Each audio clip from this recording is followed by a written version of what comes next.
welcome back to Life in the Wings podcast. We've had a mix-up this week and we have changed locations. And I am with Rosanna Harris and Betsy! Hey, baby! Perfect timing. Literally, that was perfect. She's trained. And no, this is not the Legally Blonde dog. Unfortunately. Unfortunately not. We're going to have some dog content today, guys. Just get used to it. Be with us on this. I'm with Rosanna Harris. Hey, babe. Hey. How are you? How's life? Good. Really Yeah? good. I'm having the best time ever. You're on your week off, right? Right. Okay, seriously, hun. All right, seriously, darling. Bruiser? Bruiser? Bruiser? Bruiser? Where's Elle? Bruiser? We're back in the room, guys. Maybe the energy was too high for Betsy. We were like... We got too excited. Okie dokie. So we always start the podcast with quick fire questions, as I like to call it, the 16-bar cut, which we all very much know. Are you ready? I'm ready. Okay. Pop song or MT song? For an audition, pop Yeah. song. Oh, okay. 32-bar cut or full song? 32-bar cut. BAFTA or Olivier? Both. No, I'm joking. You can do. Some Olivier. people have. Okay, Olivier. Ensemble or lead? Lead. Yes. Honey? Instagram or spotlight? Instagram. Yeah. Matinee or evening? Evening. Jukebox or non-jukebox musical? Because you love pop. Non-jukebox. Oh, really? I love pop, but...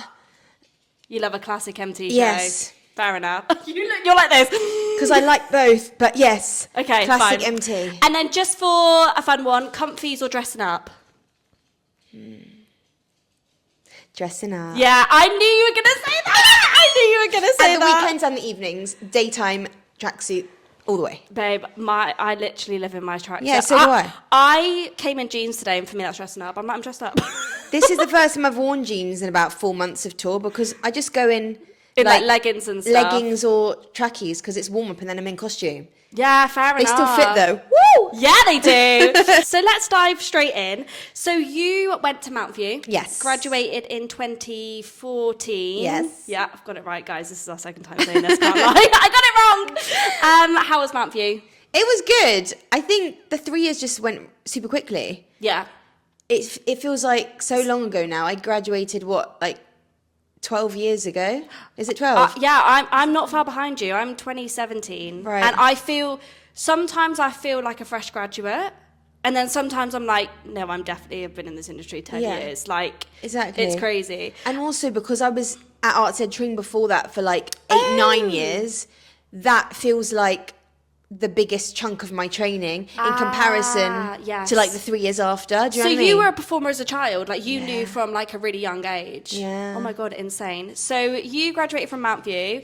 Did you go straight into Greece? I went straight into Greece on a ship for 3 months. I found this out today. Lewis, Dua Foley. Yes, but he wasn't on my ship. No, but you had rehearsals together. Yes. I literally messaged him this morning and I Say was like, honey. wait, what?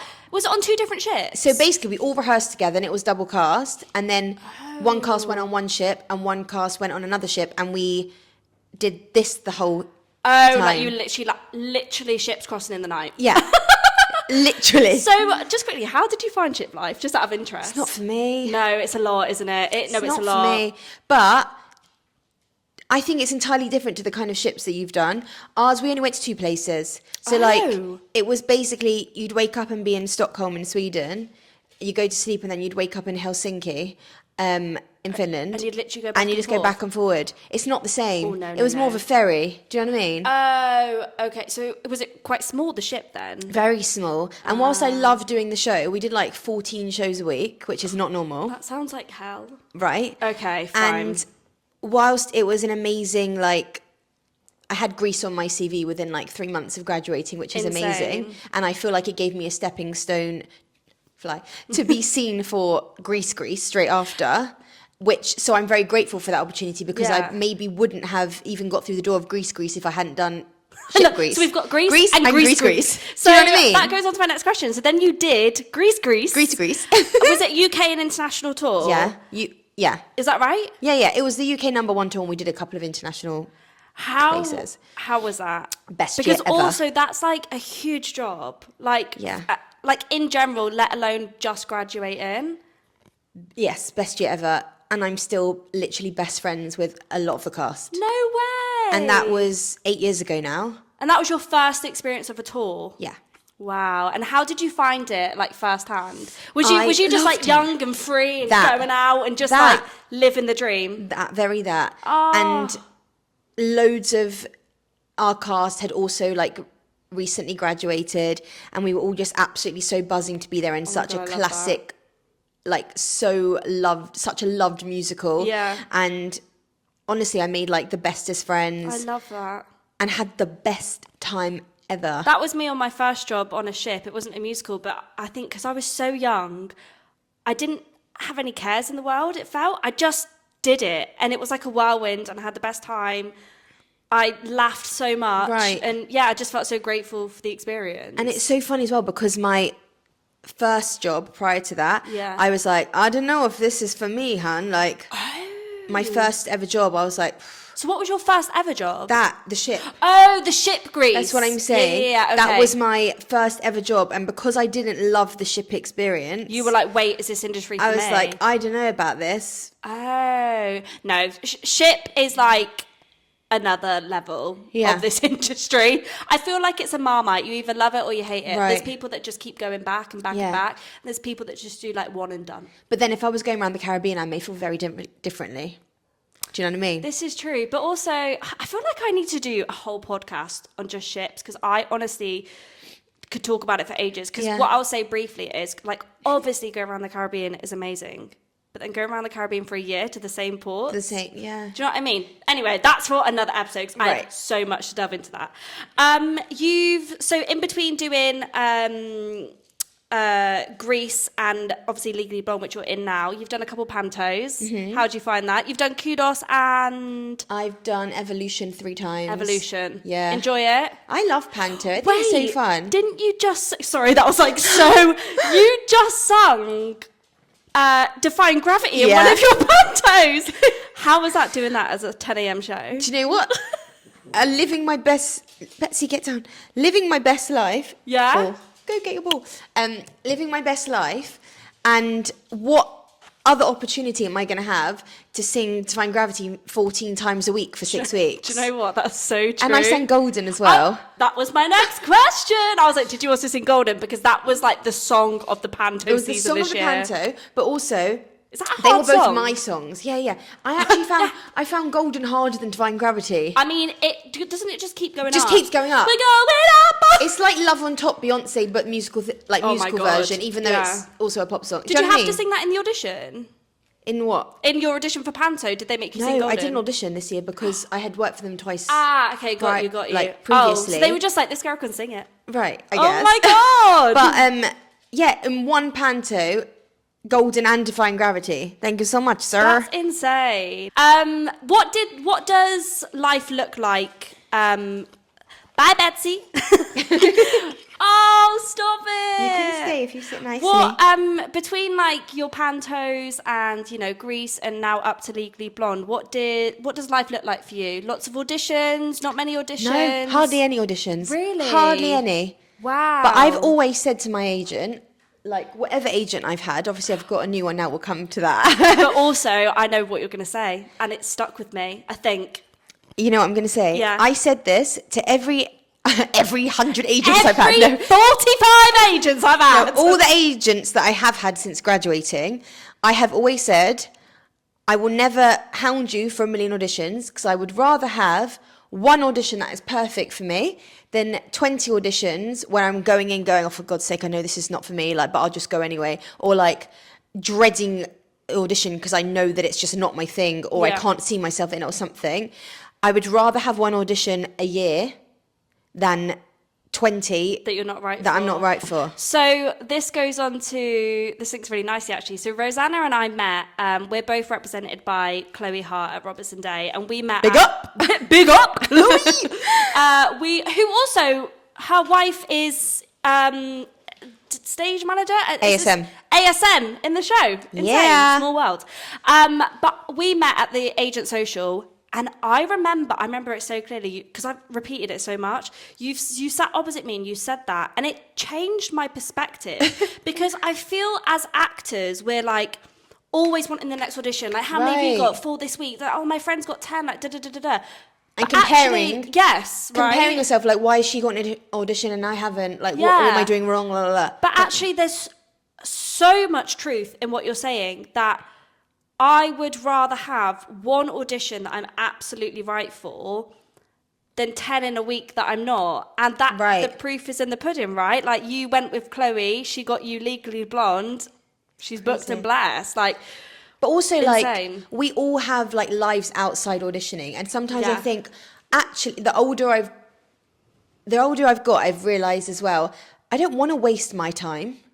Yeah. I don't want to waste my time auditioning for something that I know that is not me, or that I actually don't want to do. Or like learning scripts and songs. Or like learning scripts, songs, travelling into central London, cancelling other work, like making all of my life and my time and putting all my effort into something that actually do I even want to do, or am I suitable for? I think you're right. I think that does come with age, doesn't it? I think because I have that mindset now as well, but I also didn't have that mindset when I first graduated. No, I didn't.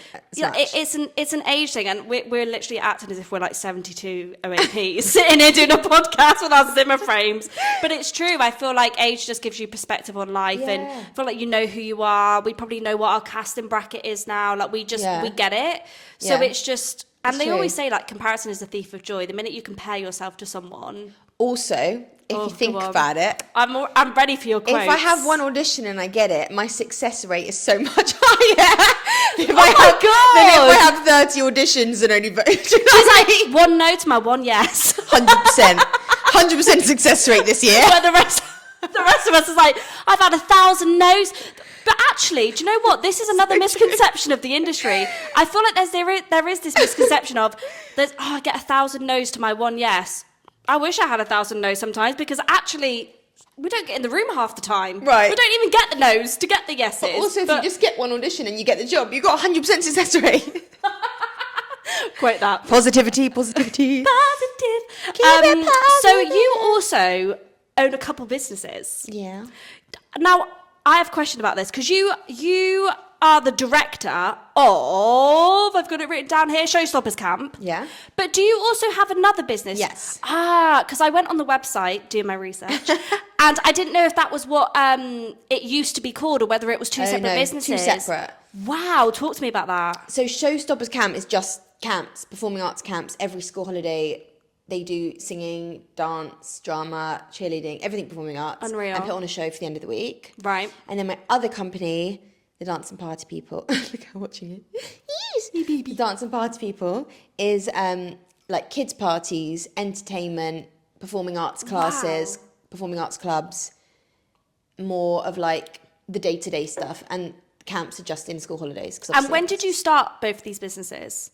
3rd year of Mount View.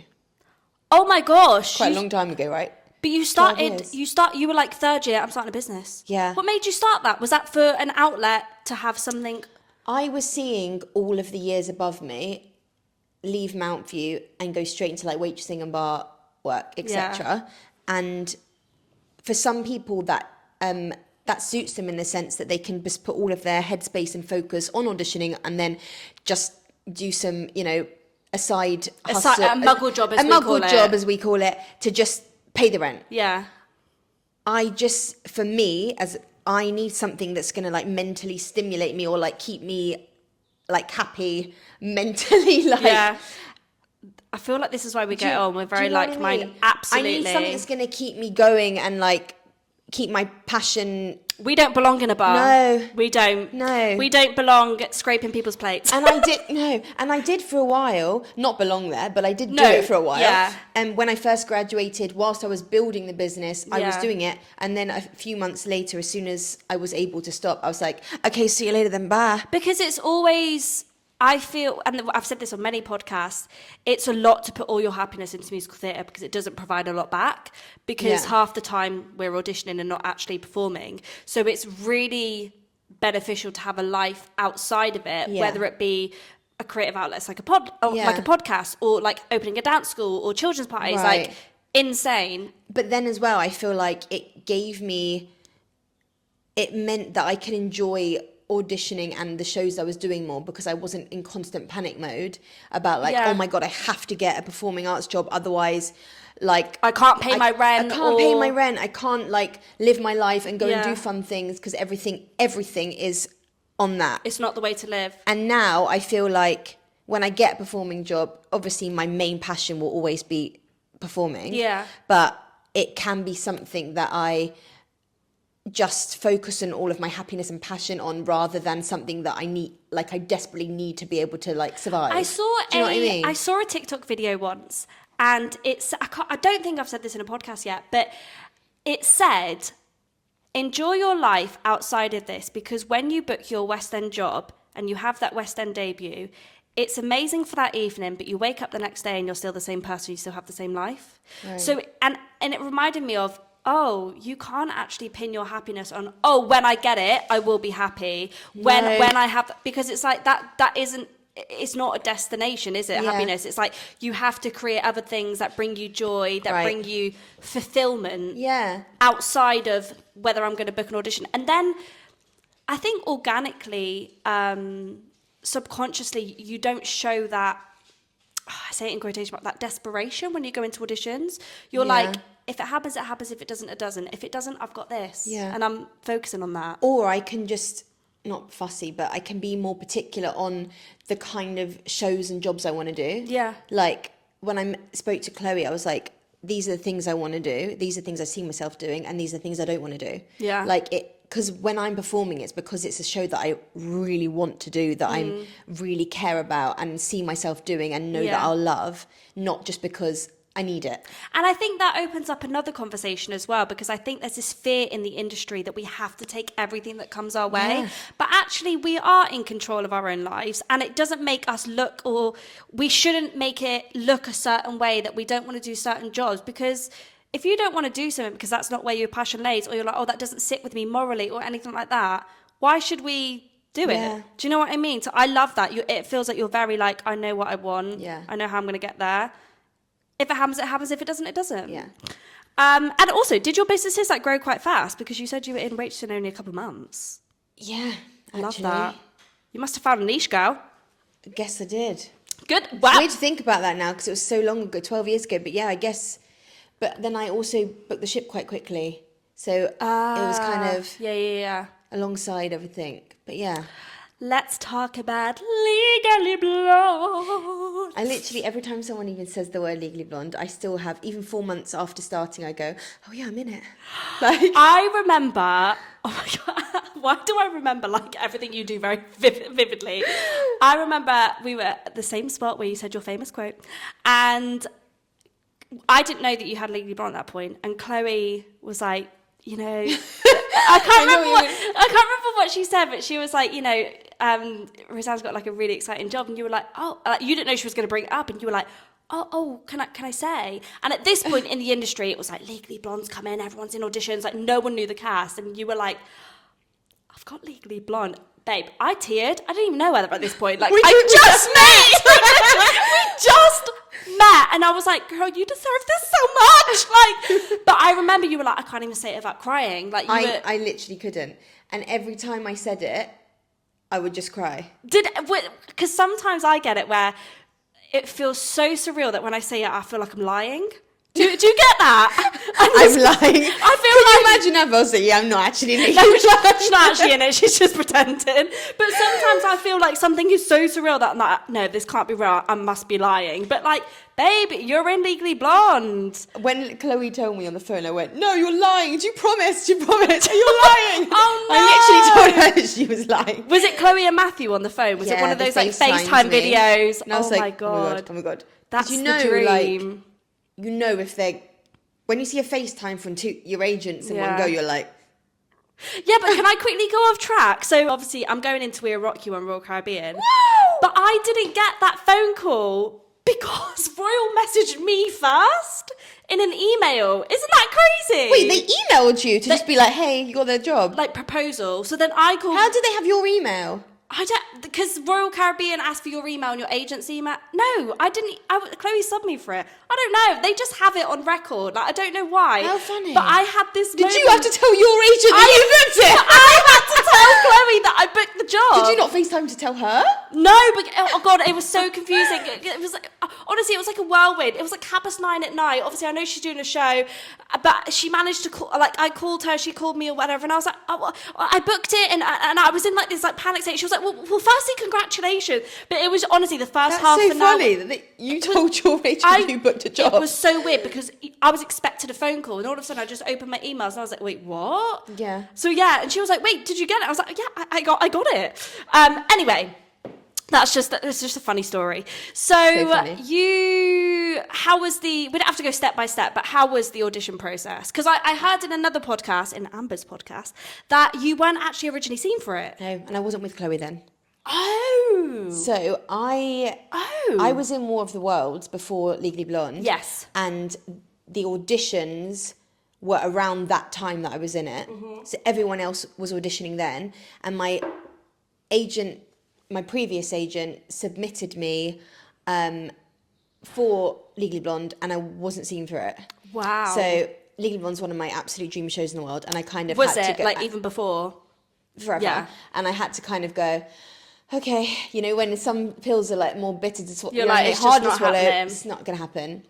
Sign with Chloe. Everyone else auditioned in June. Yeah. And I wasn't seen for it. Okay. I had only just signed with Chloe, and I was in War of the Worlds at the time. Right. And then in September, they put the breakdown back out for a couple of roles that they didn't find. Right. And I was now signed with Chloe. And Chloe got you in. And Chloe submitted me and called up the casting director and said, please see her. Did Chloe tell you this? Yes. That she did this? At the time, or you found this out after? No, she told me Wow. at the time. And got me in. And there we go. And didn't you say, can I say what you sung? What I think you told me you sung for your self-tape, which I adore. Good Morning Baltimore. Baltimore from Hairspray. I did it as Serena though, I did it in character. Yeah. I wore like pink sunglasses, which I wore at every stage of the audition so that they could go with pink sunglasses. Wait, sorry.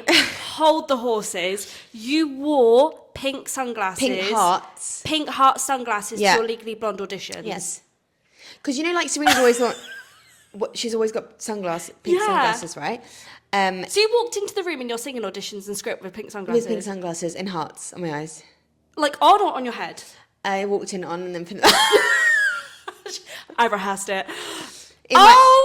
Pink sunglasses. And also, Nikolai, our director, in the audition, in my final, he was like, there we go, the pink sunglasses. Like, so as I it walked worked.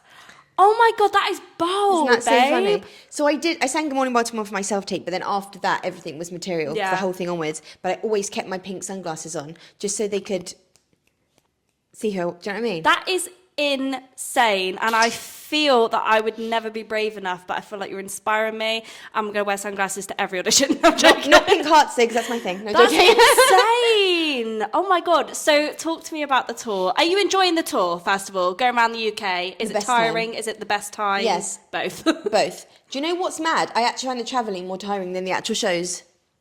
Really? I can imagine though, especially like lugging your suitcases about and stuff and like having to drive for hours and... It's the driving, the trains, and also tour schedules, like they're not in location order. They're in order of, firstly, when theatres are available, and also like they're not going to put all the locations that are really close to each other next to each other timeline, otherwise people won't...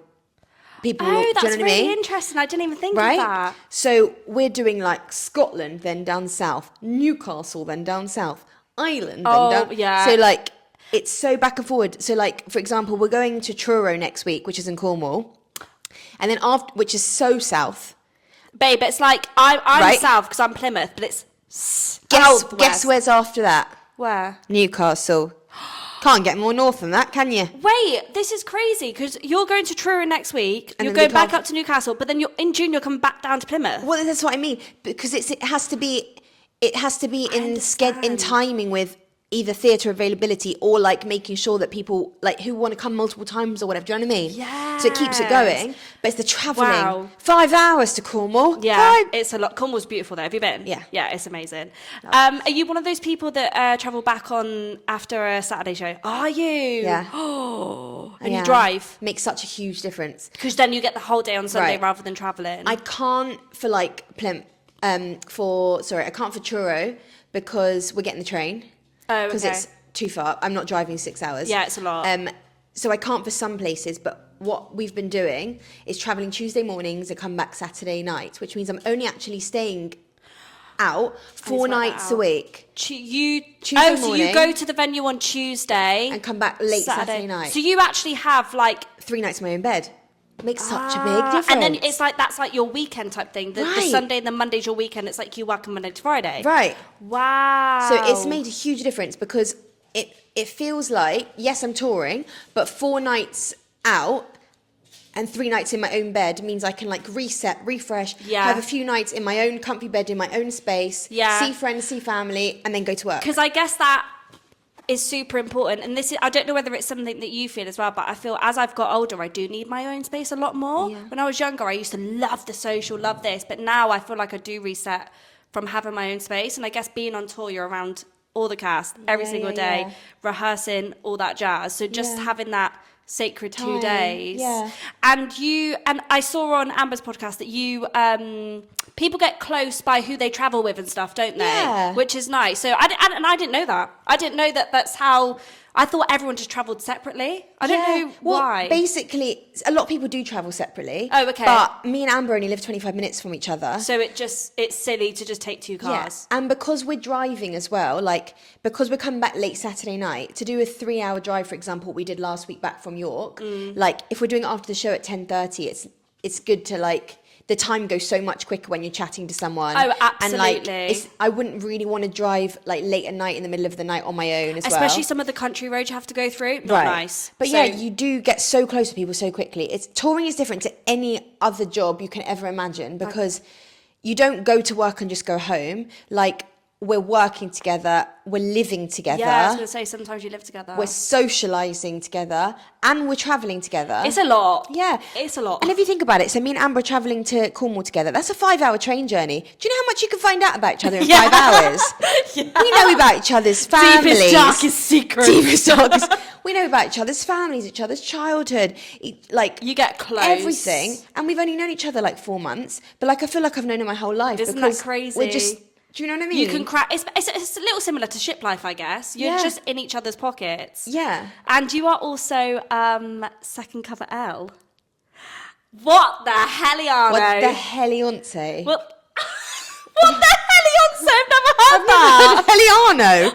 What's Helliano? I don't know. I've just always said it all my life. What the helliano was going on? Well, what the hellionce? That is like, so not only to be in Legally Blonde, you are second cover L, and you've not been on yet, have you? Not yet. And as second cover, just for people that don't know, you don't have scheduled shows. No. It's covers sickness, injury. Yes. And there's like a, what do you call it? Like a system. If first cover isn't there, then goes to you. Yeah. But have you had? I'm assuming you've had cover rehearsals. How is that? It's really cool. Is it? Even if also our cover rehearsals are on the stage.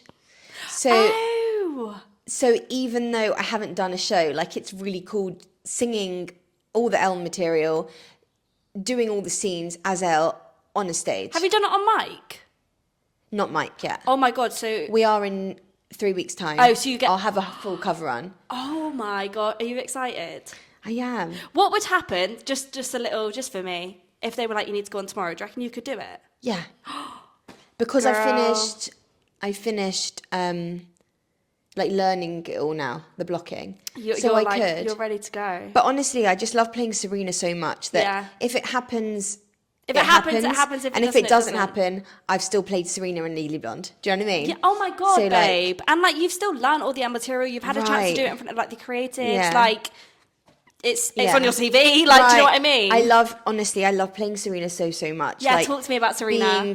Being a cover for Elle is a huge bonus, and so like such an honor to be considered for that, to cover that role. Yeah. Like, if I don't do it, I don't do it. Do you know what I mean? Serena is a diva. She's a diva. She's a sassy queen.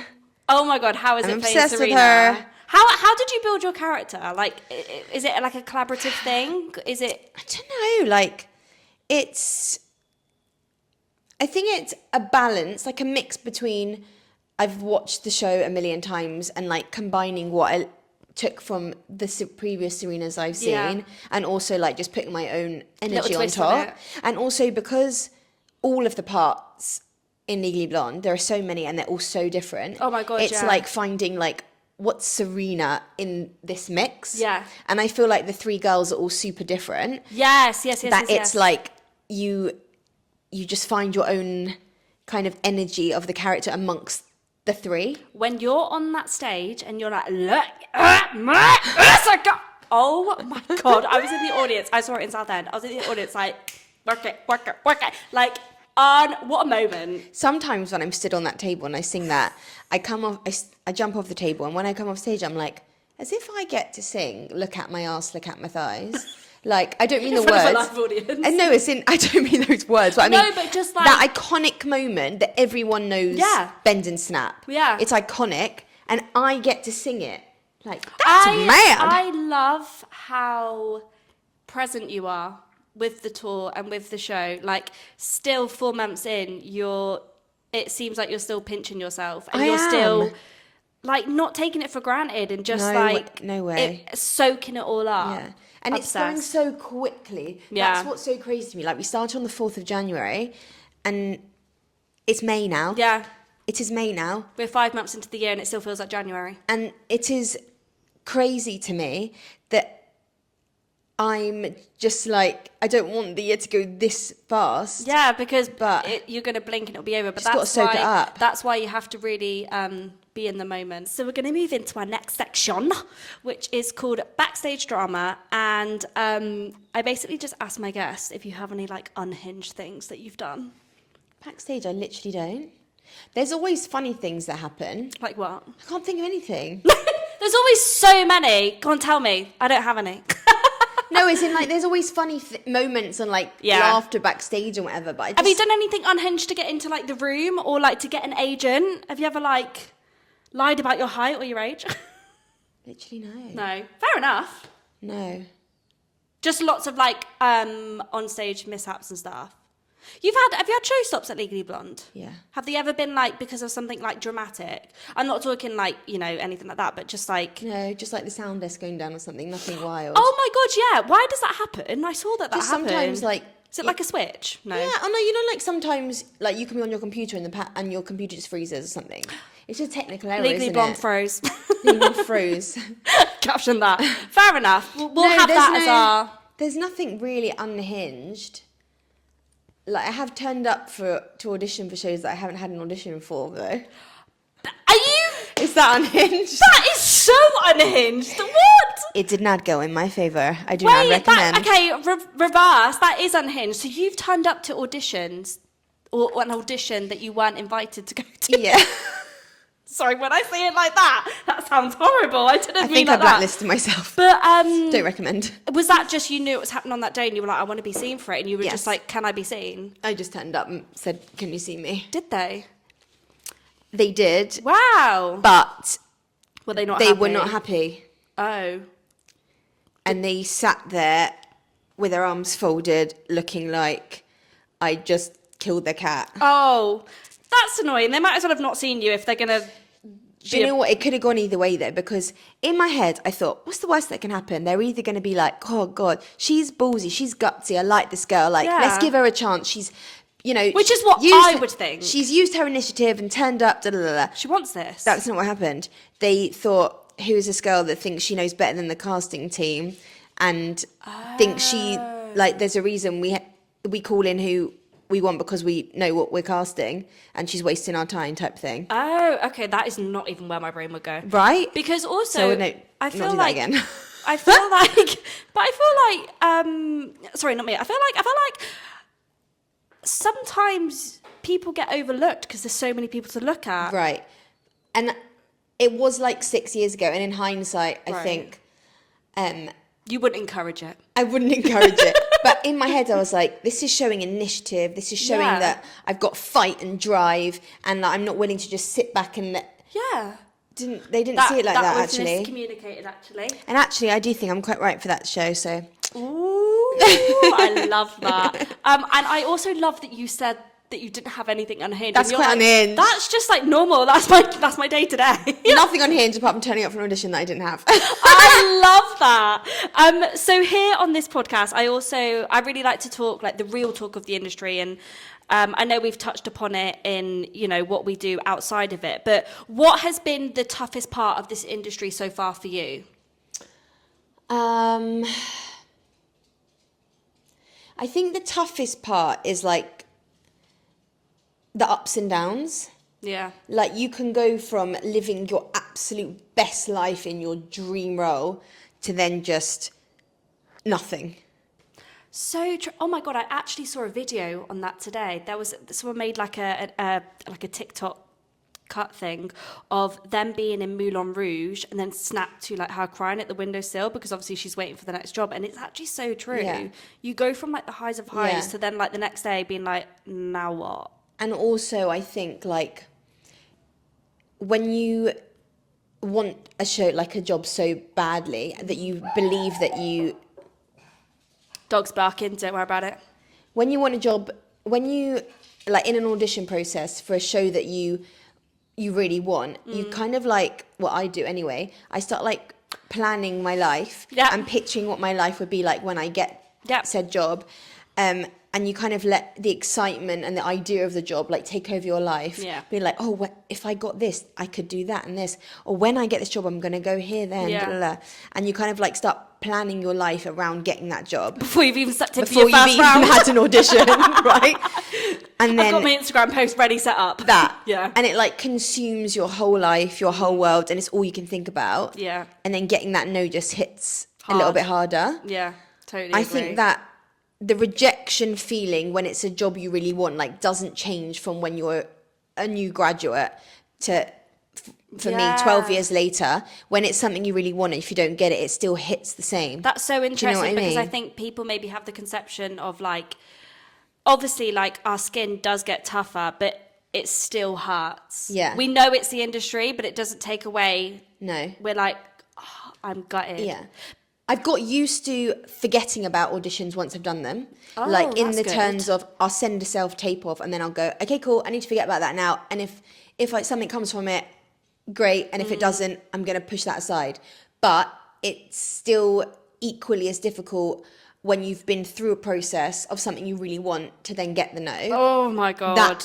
That pain doesn't When change. you like get to the very end. Yeah. And because at that point they see you in the show, at that point it's the puzzle. Yeah. And sometimes the puzzle just doesn't go your way. But I do believe everything happens for a reason. Yes, me too. And to balance that out, I think I know the answer. What's been the highlight of your career so far? Legally Blonde. Yeah. Is there like a specific moment? Betsy, stop. Opening night of doing Legally Blonde, I'm one of the first people to step on the stage as soon as the show starts, right? That Yes. feeling of waiting at the side of stage when the instrumental starts of, oh my God, you guys. do, do, do, do, do, do, do, do, do, do, Not do. me. I've never, ever felt adrenaline like it in my life. Really? Like my heart, like being like, oh my God, I'm about to step on stage in my dream show, in my dream role, literally, by the way, literally, Yeah. for the first time on opening night, no feeling like it. And you know, 3 nights later on press night, I nearly passed out and oh my God, you guys. No, you didn't. I literally nearly did. Why? Because This adrenaline. overwhelming, I've never fainted in my life, by the way. Okay. Never. I've had the feeling for what I'm going to, but I never have ever Yeah, passed that's out. like me. I'm in the middle of, oh my God, you guys. And you know, the daughter of Dalton New, when we're on stage and it's all quite like isolated movements, Yeah. Lee Hill choreography, all quite isolated, strong, right? And I'm doing it, and I just have this adrenaline that I had felt in the lead up and stood backstage had just like taken over my entire body to the point where I felt like I was floating, and my head was like this, and I was trying to do, it was press night, I was trying to do really sharp movements, but I was feeling like I was You like a cooked spaghetti. I felt like I was gonna faint. I was like, What happened? Did you just Nearly go through fainted it? and had to run off stage for that bit. No, Did you? No, I didn't run off stage. As Oh, in, like, right. when we run off stage for, oh my God, for the L reveal. Yeah. And I was like, guys, I think I'm going to pass out. And they were like, and I was like, no, seriously, I think I'm going to pass out. And I had approximately 2 counts of 8 before I run on stage going, there she is, to like get myself compose together. yourself. And I was going, For the 16 bar. literally 16 counts. 16 counts, literally 2 bars of 8 to get myself together, and somehow was fine. But it was just such an overwhelming feeling of bet. adrenaline rushed literally straight through my body. I've never had it since. Oh my but God. wild. I guess as well because the show is so much like that as well. Like everything's really Yeah. high stakes and like exciting and like the Yeah. music's going and like Wild. I can imagine it to be very stimulating. Yeah. This whole show is the highlight of my life. Fact. Oh. But that feeling of opening night and press night, Nothing the press beats night it. support from all the industry, by the way, was absolutely 10-10. Yeah. Like, Were they screaming? they were screaming, they were laughing, they were standing, like, the support from the industry was absolutely amazing on Because that that can press be really night. daunting. Like And having I all think those... that's why I had even more adrenaline, because it wasn't just Yeah. a normal audience. It was like full of industry people, not press, but like creatives Yeah. and performers and Every cat and their dog was there. press, to be fair. Yeah. But like everyone was there. Everyone was there. It was a huge thing. And I hadn't had that feeling in a really long time. Yeah. But yeah, that opening night, stood backstage waiting for, oh my God, you guys, never felt anything like it ever. Oh my God. I love that. Insane. And that will just stay with you for a long Forever. time. Yeah, forever.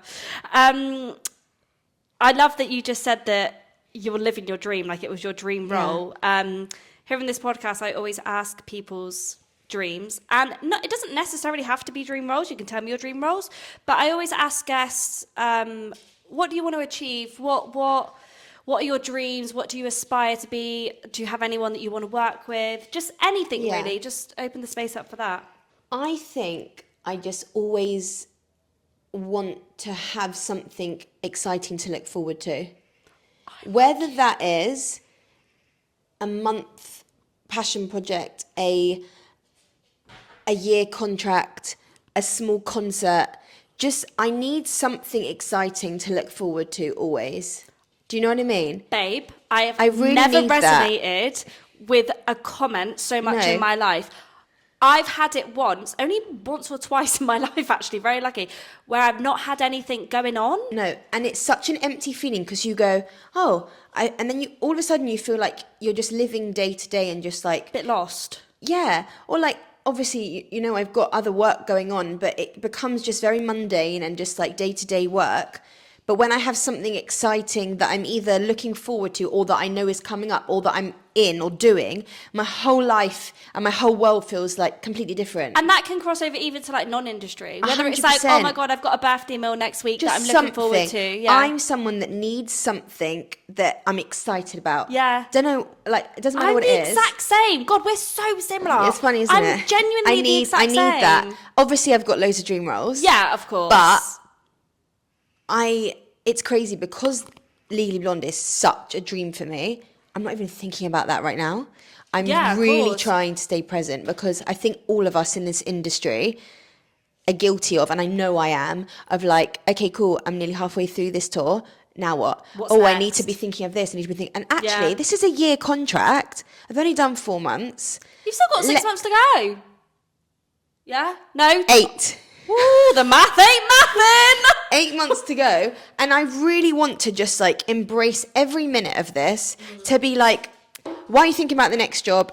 You've still got 8 months left, which is Yeah. a long time of doing Oh, God, this dream job. I'm just so trying to stay present. Yeah. There's other shows that I'm desperate to do, but right now, We don't need to think about it. I don't need to think about it because She's booked I'm and blessed. doing one. Yeah. I'm in one. Do you know what I mean? Honestly, it gives me But- shivers. I get shivers every podcast. No. Honestly, I get so inspired by people talking. It just, honestly, it gives me shivers. That's so annoying in the dressing room sometimes. It'll just go, we're all doing our makeup and listen to music, and I'll just go, guys, and everyone will go, yeah, and I'll go, we're in Legally Blonde, the musical. Yeah! And I'll go, oh, Rosanna. But actually, everyone, true. all of us, in this show, you would never believe how many of us, this is the dream, this Yeah. show. I've never been, in all the jobs I've done, There's never been so many people whose dream job is the one that we're doing together. It's so special. Yeah. So many of us. Yeah, I mean, Legally Blonde is iconic. Like, even for me, it's like a dream show. Like, I feel like for any musical theatre performer, Yeah, it's iconic. everyone just loves Legally Blonde. It is so many of our dreams that actually, like, sometimes we all just have that moment of, guys. We're doing it. And even when we're exhausted on, like, the final show of the week, we're going, guys, we're doing the final show of the week, but of our dream show. Like, I love that you're their constant reminder of that. no, Keep doing I'm that. saying all of us just feel that. really? We all really feel that. Yeah, but keep doing the random outbursts of it. I love know. that. I love it. So we're on to a listener question now, which brings us to the latter end of the podcast. Look at you, Honestly, Betsy. this dog. I don't know if Betsy's going to be in view right now, but she's so cute. The hardest part being away on tour. Oh, My yeah. princess baby. Is she like your daughter? She's my child. Oh. Come here. I mean, look at her face. She's so You can be in it for the cute. last bit. Come here. So Sit cute. nicely, though. Sit nicely. What's the listener question? I say it as if I know it. I don't. The listener question for this week is, what is the best piece of advice that you could give to someone in this industry? I mean, we've already given like quite a bit of advice Yeah, anyway. I feel like we have. This has been like a TED talk and we love it, full of inspiration. I would say try and be present in every opportunity that you have. Yeah. I would say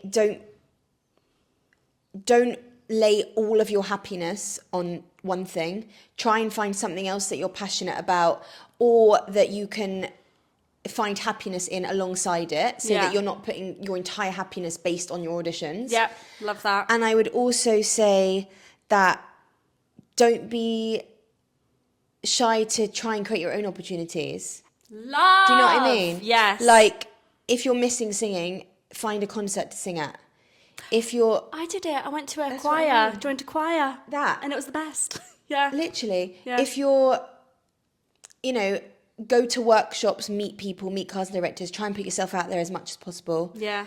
But I would... And also, my main advice in this industry is, I know this is such a cliche, but be kind. Yeah. We're all in this together. Yeah. We all, like... It just makes everything in 10 the times industry easier. 10 times easier if everyone is just kind. Yeah. It's I as love simple as that.